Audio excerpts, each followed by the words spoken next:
하나님의 은혜와 평강이 오늘 예배하는 모든 분들에게 함께 하시기를 주님의 이름으로 축원합니다.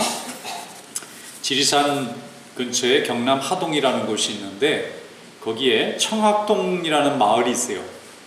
거기 가면은 한복을 입고 우리 조선시대 복식을 그대로 하는 분들이 있는데 민속촌처럼 이렇게 월급 받고 출퇴근하는 분들이 아니고 진짜 사는 거예요. 정말 옛날식으로 사는 겁니다. 그런데 거기에 요즘 서당이 뜨고 있습니다. 이 서당이 충북 진천에 브랜치가 생겼어요. 그리고 그 서당 훈장님이 김봉근 씨라고 요즘 텔레비에 나오는데 딸을 셋을 뒀는데 그 첫째 딸 자한이가 얼마나 이쁜지 그냥 전국에서 며느리 삼겠다고 난리들이야. 이 자한이가 얼마나 이쁜지 그 집은 이 아버지가 이렇게 한복을 입고요. 훈장님이 삭각 같은 거 쓰고 아이들한테 암기식으로 교육을 해요. 그런데 아이들이 초등학교 검정고시, 중학교 검정고시, 고등학교 검정고시 치고 대학을 간다는 거예요. 그뿐만 아니라 예절교육을 얼마나 잘 시키는지 말 안 들으면 정아리 거더라 회초리를 때리는데 진짜 방송을 하는 게 회초리 맞는 거를. 그러니까 그냥 요즘 교권이 무너지고 선생님 이 존경심이 사라지고 말이에요. 부모님들이 아이들 훈육하면 막 순경한테 고발하고 이런 시대에 감동이 있는 거야. 그거 보고 이래가지고 사람들이 거길 보내야 되겠다 그래가지고 아주 좀 줄 섰어요. 근데 무엇을 가르칠까 보니까 선비정신을 가르치더라고요. 선비정신이란 조선시대에 이제 유교가 나라의 중요한 학문이었고 그들의 엘리트인 선비들이 나라를 이끌어가는 구조로 돼 있었잖아요. 근데 이제 조선이 망하고 대한민국의 시대가 열려서 이제는 옛것이 되어서 누구도 이제 들여다보지 않을 것 같은 그 과거의 나라의 엘리트로서의 그 마음을 그 서당에서 가르쳐 주니까 지금 서당이 없어요, 세상에. 그런데 새로운 시대의 서당이 나타나가지고 아이들을 거기를 좀 보내서 좀 가르쳐 달라고 부모님들이 얼마나 많이 인기가 있는지 몰라요. 그 서당 선생님은 웬만한 연예인보다 더 유명해요. 아이들 막 회초리, 막 눈물이 날 만큼 회초리를 때리는데도 아이들이 훨씬 더 부모님 말씀 잘 듣고 무릎 꿇고 말을 들어요. 어른은 앉아서 얘기하는데 아이들은 무릎을 꿇고 얘기를 들어요. 요즘 그런 애들이 어디 있습니까? 그런데 아이들이 반듯하게 잘 자라고 예의 바르고 책임감 강하고 어디에서 보기 힘든 참 좋은 훈련을 받는 걸 보고 생각해 보는 거예요. 이 세상의 모든 사람들이 다 세상을 따라가도 그래도 마음속에 옳다고 생각하는 자기의 철학과 목적을 가지고 살아가면 누군가는 인정해주고 또 그 가치에 동의하는 사람들이 나타난다 하는 것을 우리에게 참 많이 알려줍니다. 그러면서 우리가 신앙생활하면서 하나님의 말씀 앞에 굳건하게 서서 말씀 중심으로 살아가는 믿음을 우리 성도들이 참 우리의 목표와 소망으로 얻는데 이런 세상의 흐름과는 상관없이 항상 하나님 말씀만 붙잡고 나아갈 수 있는 그런 믿음의 종들이 될 수 있기를 주님의 이름으로 축원합니다. 오늘 예레미야 35장에는 잘 못 들어본 사람들의 이름이 나옵니다. 레갑 족속들이 나와요. 레갑이라는 족속이 예레미야 시대에 등장합니다. 근데 레갑이라는 사람이 누군가 하면은 모세의 장인 이드로가 미디안의 제사장, 그 미디안의 족장이었는데 그 후손의 일족으로 보입니다. 그런데 이 사람들이 이스라엘이 나라가 세워지니까 이스라엘 사람으로 귀화를 했어요. 유목민들인데 이스라엘 사람들이 된 거예요. 근데 몇 대로 후손이 내려가면서 이 사람들은 광야 시대에 모세가 가르쳤던 그 방식의 생활을 고수하면서 세속에 물들지 않고 광야 시대에 하나님을 모신 것 같은 그런 마음으로 예배를 드리는 민족이 되었어요. 그래서 이스라엘이 우상 숭배와 바알 섬기는 일로 다 타락했을 때에 하나님은 레갑 족속들의 이 순수한 믿음, 과거에 자기 조상들이 하나님을 믿기로 작정했던 그 생활 습관과 전통을 이어가는 이 사람들을 조명하십니다. 온 이스라엘 사람들이 이 사람들의 삶을 보게 하세요. 그리고 회개하게 만듭니다. 그런 도구로 하나님이 사용해 주셨어요. 그 사람들이 바로 오늘 예레미야 35장에 나오는 레갑 족속들입니다. 오늘 이 레갑 족속들의 삶의 모습을 통해서 이 세속화된 세상에서 살아가는 우리 성도들에게 참 목표와 소망이 될 수 있기를 주님의 이름으로 축원합니다. 오늘 주신 성경 말씀 한번 열어보겠습니다. 예레미야 35장 8절부터 10절까지 세 절 함께 읽어보겠습니다. 시작. 우리가 레갑의 아들 선조 요나답이 우리에게 명령한 모든 말을 순종하여 우리와 우리 아내와 자녀가 평생 동안 포도주를 마시지 아니하며 살 집도 짓지 아니하며 포도원이나 밭이나 종자도 가지지 아니하고 장막에 살면서 우리 선조 요나답이 우리에게 명령한 대로 다 지켜 행하였노라. 아멘. 오늘날 하나님의 말씀이 예레미야에게 임했습니다. 그 말씀이 뭐냐면, 예레미야야, 너는 저기 예루살렘에 살고 있는 레갑의 후손을 찾아가서 그들을 하나님의 성전 방으로 데리고 와서 포도주를 먹여봐라. 이런 뜻밖의 하나님의 말씀을 듣고 아마 예레미야가 좀 당황했을 것 같습니다. 아니, 포도주를 안 먹는 전통을 가진 그 가문의 사람들을, 그것도 성전의 안에 있는 방으로 데리고 들어와서 거기서 술을 먹여보라는 거예요. 그래서 이제 선지자니까 순종해서 레갑 족속들을 데리고 와서 성전의 방에, 높은 사람들이 들어가는 방에 데리고 들어옵니다. 그리고 그 앞에 앉혀놓고 술을 내놨어요. 포도주입니다. 잔도 내놨습니다. 마시라는 거예요. 근데 레갑 족속들이 어리둥절한 거죠. 우리는 이런 거 안 먹습니다. 그래서 먹으라. 아무도 안 보니까 먹으라. 괜찮다고. 안 먹습니다. 이 사람들이, 높은 사람들 계신데 명령했으면 먹어야지. 그랬더니 그래도 우리는 안 먹습니다. 왜 안 먹느냐? 오늘 설명합니다. 우리는 조상적부터 집도 가지지 않고 밭도 가지지 않고 농사도 짓지 않고 특별히 포도주도 만들거나 마시지 않고 오직 목축을 하면서 하나님만 섬기도록 우리 조상적부터 우리는 그렇게 배우고 살아오고 있습니다. 근데 우리더러 우리의 전통을 버리고 우리의 신념을 버리라는 말씀이니까 우리는 그렇게 할 수가 없습니다. 그리고 딱 거절하는 거예요. 그때 하나님의 말씀이 예레미야에게 임합니다. 봤느냐? 레갑 족속들의 이 말을 보았느냐? 네, 봤습니다.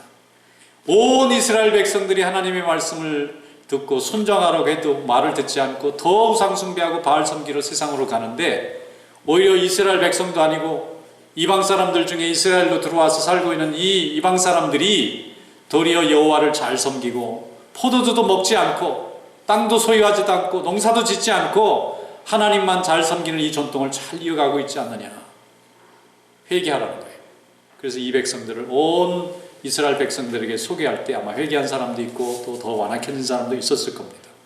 여러분, 이들이 이렇게 쓰임받은 것은요, 하나님께 약속한 자기들의 전통을 버리지 않고 끝까지 잘 이어나갔기 때문이라고 믿습니다. 그럼 우리 성도들이 하나님이 주신 믿음의 전통을 잘 붙들고 나가는 그런 믿음 될 수 있기를 축원합니다. 오늘 예레미야 35장 14절에 하나님의 말씀이 이렇게 돼 있어요. 레갑의 아들 요나답이 그의 자손에게 포도주를 마시지 말라 한 그 명령이 실행되고 있도다. 그들은 그 선조의 명령을 순종하여 오늘까지 마시지 아니하거늘 내가 너희에게 말하고 끊임없이 말하여도 너희는 내게 순종하지 아니하는도다. 레갑 족속을 들어서 이스라엘의 본 백성들을 부끄럽게 하시는 거예요. 교회 다니면서 어떤 분이 그래요. 술 먹는 거 이걸 어떻게 하면 좋겠네요. 술 먹으면서 교회를 다녀도 됩니까? 그럼 나한테 물어봐요. 나한테 물어보면 어떡해? 그러면 먹지 말라고 그러진 않아요. 근데 먹고 싶으니까 자꾸 물어보는 거잖아요. 그래, 교회 다니면 술 먹으면 안 된다 그러는데, 밖에 나가서 다들 잘 드시던데요. 장로님도 먹고, 안수집사도 먹고 막 다 그렇대. 알죠. 알기는 알죠. 어쩔 수 없이 그런 환경에 처했다면 할 수 없지만, 그걸 계속 대놓고 할 수도 없는 일이고, 또 교인들끼리 모여서 같이 먹을 수도 없는데, 그래서 저한테 설명을 요구하는 거예요. 왜 교회에서는 술 먹지 말라느냐고. 성경 그대로 하자 보니까 예수님은 술로 시작해서 술로 끝났대. 그게 무슨 소리냐 그러니까, 가나의 혼인잔치에서 물을 포도주로 만드셨으니까 그것도 술이고, 최의 만찬을 주면서 이것은 내 피니. 그러니까 시작 끝이 다 포도주가 있었다 이 말이에요. 그러니까 우리만 괜히 먹지 말라고 그러고 예수님도 다 허락하신 건데 왜 우리만 이렇게 족쇄를 채우냐, 이런 얘기시더라고요. 그래서 제가 설명을 해드렸어요. 지금으로부터 100년 전에 한국에 선교사들이 오셨을 때는 선교사들도 술을 드셨습니다. 놀라셨을 것 같은데 술을 한 잔씩 하셨어요. 그리고 그 술이 원래 미국이나 호주나 캐나다나 이렇게 영어권에 있는 뭐 영국이나 스코틀랜드 같은 데에서 선교사님들이 한국에 많이 오셨어요. 그분들도 처음에는 이렇게 한국 사람들이 긴 장족에다 담배도 피우고 그러는 걸 보면서 한 번씩 뻐끔뻐끔 같이 피우고, 또 전도하러 갈 때는 주면은 이게 손님이 주는 건 다 주인이 준다 해서 손님으로 생각도 하고 그랬는데, 한국 백성들에게 복음을 전하다 보니까 이 술이 다른 나라하고는 다르게 이 조선이라는 나라에서의 술은 전혀 다른 문화를 갖고 있다는 걸 알게 된 거예요. 이 피곤한 세상을 잊기 위해서 먹는 거예요. 한국 분들은 이거 먹고 그냥 이렇게 음식으로 먹는 이 서구의 술과는 다르게 일단은 필름이 끊어져야 돼요. 필름이 끊어지고 갑자기 막 전봇대가 확 나타나고 땅이 벌떡 일어나고 이 정도 가야 먹었다 이러는 거예요. 이렇게 되니까 문제가 뭐냐면, 믿음을 가진 분들이 신앙생활을 잘 하다가도 한번 술이 들어가면 다 망가지는 거예요. 이게 통제도 잘 안 되고 그냥 모습도 엉망이 되고, 그러니까 선교사들이 열심히 성경을 가르쳐 놓으면은 이분들이 집에 가서 한잔하고 나면은 길거리에서 만나면 이건 믿는 사람이 아니야 이게. 이러니까 전도에 너무 방해가 되는 거예요. 그리고 그것 때문에 돈도 많이 들고 또 얼마나 힘들었어요. 우리 민족이 일제에 나라 뺏기고 여러 가지 고통을 당하니까 좀 현실을 잊어보려고 술에 빠져서, 술김에 한 건 다 또 용서가 돼. 한국은 문화가 요즘은 좀 바뀌어갑니다. 예, 술김에 잘못된 거는 많이 용서해주고 그랬는데 너무 나라가 고달프고 민족이 힘드니까 지금은 안 됩니다. 근데 선교사님들이 깊이 생각해 본 거예요. 각 나라 민족마다 음식의 습관들이 다르고 표현들이 다른데, 이 한국 백성들은 술과 함께 믿음 생활하기가 참 어렵게 돼 있어요. 그래서 이분들이 모여서 회의를 했다 그래요. 이 민족에게는 말씀을 가르치면서 뭔가 생활에 반듯한 표준이 될 수 있는, 모든 믿는 자나 믿지 않는 자들에게 존경과 사랑을 받을 수 있는 성도로 삶을 살려면 술을 멀리 할 수밖에 없겠구나. 그리고 결정합니다. 선교사 공회가 모여가지고 한국교회 초창기 목사 장로들 지도자와 함께 무엇을 결정했냐면, 한국 교인들은 다른 나라 민족과 상관없이 단주 단년 첩을 두지 않는다. 만약에 이것을 어기면 교인으로부터 뺀다. 이걸 결정했어요. 한국교회만의 전통입니다. 기록에도 남아있어요. 그 후부터 한국교회 교인들은 술을 먹으면 안 되는 겁니다. 이게 뭐 먹으면 지옥 가고 이런 문제가 아니라, 한 번은 제가 대학교인데, 신학교 다닐 때에 그 세계 교회 지도자들 회의가 저희 신학교에서 이루어졌어요. 장신대에서 보였는데 저희도 발런티어를 하라는 거예요. 발런티어를 하느라고 그때 한참 대학교 막 팔팔할 시절에 뭐 영어도 잘 못하면서 그냥 이게 거기 전 세계, 인도에서도 교회 지도자들이 오고 유럽에서도 오고 아프리카에서도 오고 그냥 각색, 그냥 피부색이 다른 세계의 교회 지도자들이 모여가지고 수백 명이 학교를 빌려가지고 숙식을 해가면서 세계의 교회 문제를 해결하라고 처음 국제회의가 열린 거예요. 근데 우리는 이제 그분들을 도와주는데, 그분들이 숙소를 기숙사에서, 학생들이 방학을 이용해가지고 기숙사에서 다 주무시고 한 일주일 회의를 하는데, 그냥 뭐 음식도 많이 동원하고 안내도 해야 되고 할 게 너무 많은 거고, 올림픽 자원봉사자들 같이 했는데, 우리 기숙사에서 그렇게 보니까 뭐 술도 좀 드시는 것 같고 담배 연기도 좀 나고 막 그러시더라고. 깜짝 놀랐잖아요. 나 시험 들어가지고 이게 웬일인가 봤더니 남의 나라 교인들은 하는 거예요. 그게 아프리카 교회 지도자들이시고 인도 교회 지도자들, 그들은 합니다. 그런데 한국 교인들은 하면 안 되는 거예요. 그건 우리가 스스로 하나님 앞에서 정한 거예요. 우리의 전통이에요. 그래서 구원과는 상관이 없으나 우리가 하나님 앞에 이렇게 하겠습니다 하고 결정하고, 우리 자신의 약점을 보완하기 위해서 만든 교회가 정한 전통을 우리가 따라야 하는 거예요. 따르게 되면 하나님이 복을 주세요. 그리고 단주 단연으로 인해서 한국교회는 가장들이 바로 섰어요. 그리고 취하지 않는 자들이 교회를 이끌어 나가기 시작했고, 또 그 문제를 멀리하는 사람들이 앞장서서 본이 돼서 가정을 새롭게 하고 또 자녀들을 새롭게 하고 사회를 깨끗하게 하는 일에 하나님께서 한국교회 교인들을 사용하셨어요. 그래서 우리의 전통이라 해서 함부로 할 것이 아니고, 세상이 바뀌었다 해서 타협할 것이 아니고, 레갑 자손들처럼 그 일을 잘 지켜나가는 것이 중요해요. 그러므로 성도가 됐으면 조금씩 노력해야 돼요. 세상에서 본이 되지 않는 습관, 성도들이 신앙생활하는데 자꾸 교인들에게 시험 드는 습관은 노력하면 다 없앨 수 있어요. 그런데 노력하지 않고 즐기려고 하니까 자꾸 변명이 필요하고 자꾸 설명이 필요하고 자꾸 다른 해석을 자꾸 끌고 오려고 하는 거예요. 하나님이 내게 주신 오늘 이 삶이 믿음이 감사하고 기쁘면 나머지는 없앨 수 있어요. 인간은 그 정도 의지를 다 주셨어요. 그리고 그걸로 인해서 깨끗하고 반듯하고 본이 되는 가정과 가장들이 서게 되면 가족들이 다 아름다워지는 거예요. 그래서 하나님이 복을 내리실 줄로 믿습니다. 레갑 자손들은 이스라엘이 멸망해가는 그 시절에 하나님께서 이런 모습을 보여주는 표준으로 삼아주셨어요. 오늘도 하나님께서 그런 표준으로 하나님의 역사를 이끌어가는 귀한 백성 될 수 있기를 주님의 이름으로 축원합니다.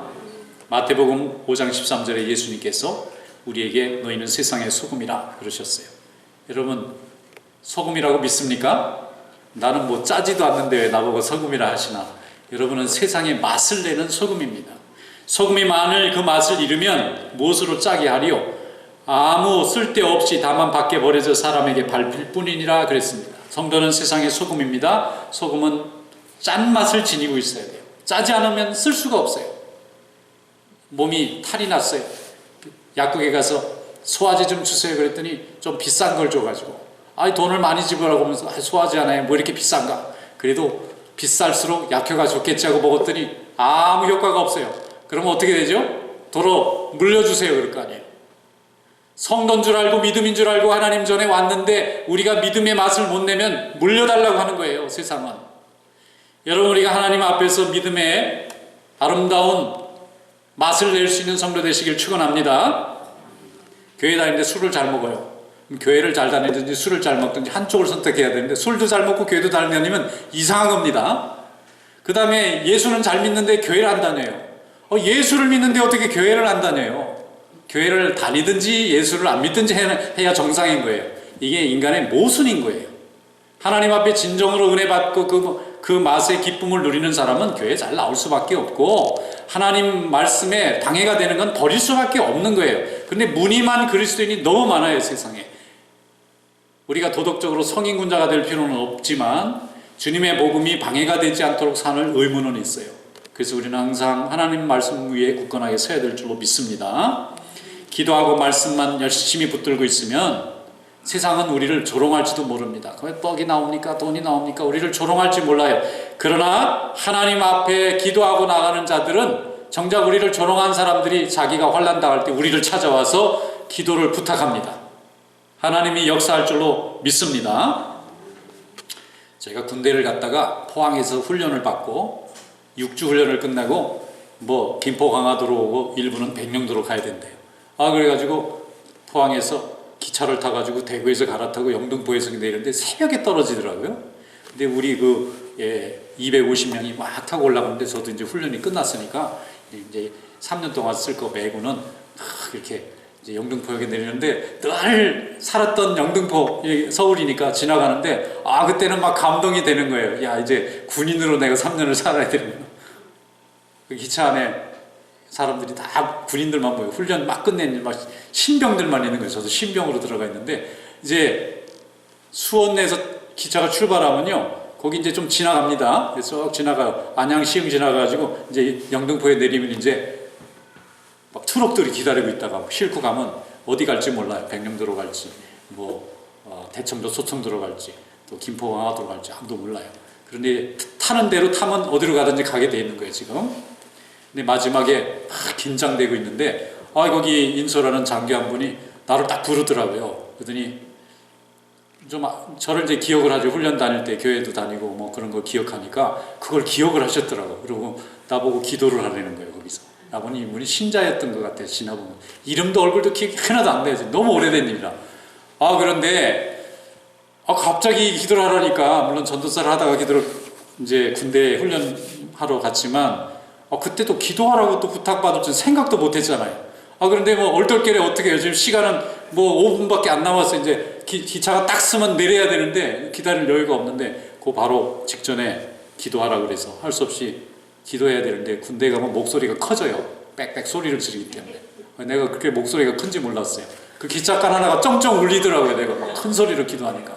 그래서 기도했어요, 제가. 하나님 아버지, 우리가 6주 훈련 끝나고 지금 이제 자대다 배치를 받는데 우리가 어떻게 군대 생활할지 우리가 너무 두렵습니다.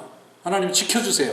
아무도 다치고 죽는 사람 없이 국방의 임무를 잘 마치고 집으로 다 돌아갈 수 있게 해주세요. 그랬더니 아멘을 하는데요, 기차가 한번 올라갔다 내려 아멘. 난 부흥회 때 그렇게 간절한 아멘 처음 들어봤어요. 야, 군인들이 아멘 그러는데 창이 떠날아가는 줄 알았어요. 다 듣고 있었던 거예요. 교회 안 다니는 사람 다 듣고 있었던 거예요. 우리는 그렇게 쓰임받는 거더라고요. 그 후에 난 다 흩어졌기 때문에 모릅니다.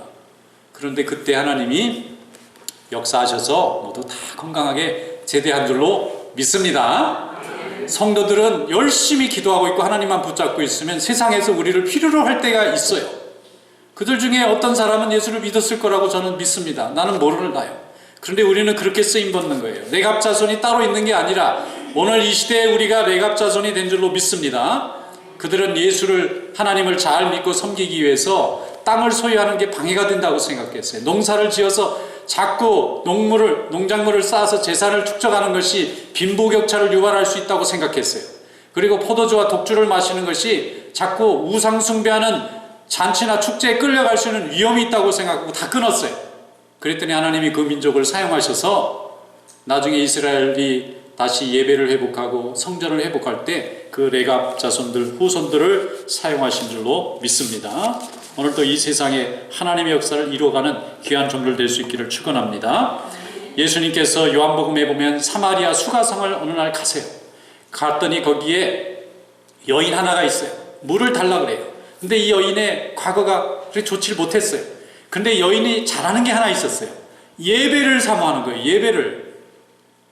세상 사람들은 이 여자가 행실이 좋지 않고 뭐 과거가 복잡한 사람이라고 다 싫어하고 미워해서 이 사람은 낮에 사람 눈을 피해서 물동이를 쥐고 우물을 길러 오는 사람이었지만 이런 사람 마음속에 하나님을 예배하는 뜨거움을 가지고 있었어요. 예수님은 다른 거 보지 않고 그거 보셨습니다. 그리고는 예수님과 이 여인이 한낮에 대화를 하는데 대화의 내용이 한번 놀랍습니다. 열어보세요. 거기에 뭐 자기가 어떻게 먹고 사느냐, 아니면 이 동네 사람들 눈을 어떻게 피할 수 있느냐, 저 사람들 나를 오해하는데 나 상처받았는데 예수님 좀 해결해 주시면 안 되겠냐, 그런 말이 없고요. 예배 논쟁을 하고 있더라고요. 예루살렘의 유대인들은 예루살렘만 예배드리고 다른 장소는 아니라고 말하는데 당신은 유대인이고 우리는 사마리아인인데 우리가 그럼 어디서 예배를 드려야 하나님이 받으십니까? 이 얘기예요. 그러니까 예수님이 말씀하시기를 이제는 장소가 중요하지 않고 영으로 드리는 예배를 드리는 시대가 열린다. 하나님은 영이시니 예배하는 자가 신령과 진정으로 예배드리지 이제는 짐승의 제사를 해서 피로 드리는 제사를 더 이상 하나님이 안 받으시는 시대가 온다. 내가 영으로 드리는 예배를 원하거든 내게 순종하라. 그래서 이 여인이 그리스도십니다. 그리고 동네에 가서 문을 다 두드리고 사람들을 다 불러 모아가지고 수가성에 부흥회가 열렸어요. 사람들이 은혜 받았습니다. 그리고 여인에게 고맙다 그랬어요. 당신이 우리를 찾아와서 문을 두드리고 예수님을 소개하지 않았으면 우리는 이 진리를 모르고 죽을 뻔했다는 거예요. 그래서 그들이 그리스도를 믿는 예수님 앞에 나오는 예배를 드리는 사마리아 백성이 된 줄로 믿습니다. 하나님 앞에서 우리는 이 시대에 쓰임받는 하나님의 백성으로 삶을 살아야 할 줄로 믿습니다. 요한복음 4장 23, 24절에 말씀하기를 아버지께 참되게 예배하는 자들은 영과 진리로 예배할 때가 오나니 곧 이때라. 아버지께서는 자기에게 이렇게 예배하는 자들을 찾으시느니라. 하나님은 영이시니 예배하는 자가 영과 진리로 예배할지니라 했습니다. 여러분, 하나님 앞에 신령과 진정으로 드리는 우리 이 신약시대 예배가 가장 먼저 소개된 사람이 놀랍게도 수가성의 그 여인이었다는 것을 생각할 때에 예배를 사모하면 하나님은 우리의 과거를 묻지 않으세요. 우리의 형편을 보지 않으십니다. 우리의 마음속에 있는 하나님을 사랑하고자 하는 예배를 붙잡고 계시는 거예요. 이런 예배에 쓰임받는 귀한 예배자 되시기를 주님의 이름으로 축원합니다. 웨슬리라는 분이 있어요. 감리교를 제일 먼저 시작한 분인데 이분이 꽤 이렇게 명문학교 출신이에요. 옥스퍼드 대학을 다녔어요. 그런데 이 사람이 옥스퍼드 대학을 다닐 때에 영국이 산업혁명 이후에 극도의 사회 불안으로 혁명이 일어나기 직전에 용광로같이 폭발 직전이었어요. 가진 사람과 가지지 못한 사람의 차별이 너무 심했고 사람들이 기계처럼 부림을 당하였어요. 과거에는 귀족이 노예를 부렸는데 그 시대는 자본가가 노동자들을 노예같이 부렸어요. 그래서 공산혁명이 터질 정도였어요. 레닌이라든지 이런 사람들이 영국 사람들이에요. 혁명은 러시아에서 났지만 영국 사람들이 시작한 거예요. 영국이 혁명이 나려고 그러는 거예요. 웨슬리가 걱정했습니다. 좋은 대학 나와서 좋은 직장 얻고 돈 많이 벌면 되는 인생이 주어져 있는데 이 사람 마음속에는 자기 민족들이 이러다가 폭발이 일어나서 프랑스 대혁명처럼 수십만 명이 피를 흘리고서야 나라가 그 갈등을 지나가는 시대가 올 것 같으니까 너무 두려워요. 그래서 하나님 앞에 기도한 겁니다. 나라와 민족을 위해서, 또 죽어가는 심령을 위해서. 그런데 아무도 안 알아주잖아요. 그래서 창고에 앉아서 점심 끝나고 나면, 수업 끝나고 점심 먹을 때 가서 기도했다는 거예요. 근데 기도하다 보니까 어느새 그 기도를 듣고 친구들이 하나씩 둘씩 모여들기 시작해가지고 그 유명한 창고 기도회가 시작됐어요. 그 기도가 나중에는 영국 전체의 부흥운동으로, 미국의 부흥운동으로, 그 부흥운동이 한국의 부흥운동으로 번져나가게 된 것입니다. 여러분, 하나님께서는 많은 사람을 찾는 게 아닙니다. 필요한 사람을 찾으세요. 많은 사람 중에 예배를 사모할 줄도, 주님을 붙잡을 줄도 모르는 사람이 아무리 많아도 예배하고 하나님 앞에 기도로 문제를 해결하고자 원하는 심령이 한두 명만 있어도 하나님은 그들을 사용하시는 줄로 믿습니다. 오늘 그러한 심령 될 수 있기를 주님의 이름으로 축원합니다.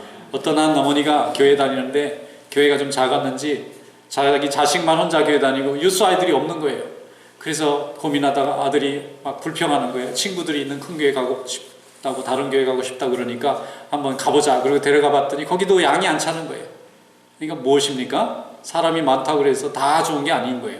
자기와 소통이 되고 은혜가 되는 환경을 찾는데 그걸 경험을 못한 거예요. 그래서 어머니가 그 아들을 다시 붙잡고, 야, 우리가 여기서 기도해서 하나님이 많은 친구들을 좀 보내달라고 하자.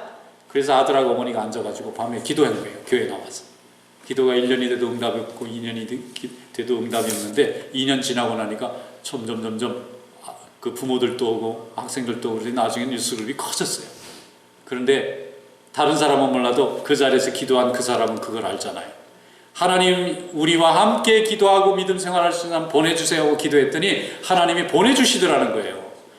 그런 사람을 찾으러 다니면 끝이 없어요. 거긴 답이 없습니다. 그러나 내가 기도하면 하나님이 역사하심으로 이루어질 줄로 믿습니다. 세상에 맛을 내는 그리스도인, 맛을 내는 믿음 될 수 있기를 축원합니다. 고린도전서 1장 22절에 말씀하기를 유대인은 표적을 구하고 헬라인은 지혜를 찾으나 우리는 십자가에 못 박힌 그리스도를 전하니 유대인에게는 거리끼는 것이요 이방인에게는 미련한 것이로되 오직 부르심을 받은 자들에게는 유대인이나 헬라인이나 그리스도는 하나님의 능력이요 하나님의 지혜니라.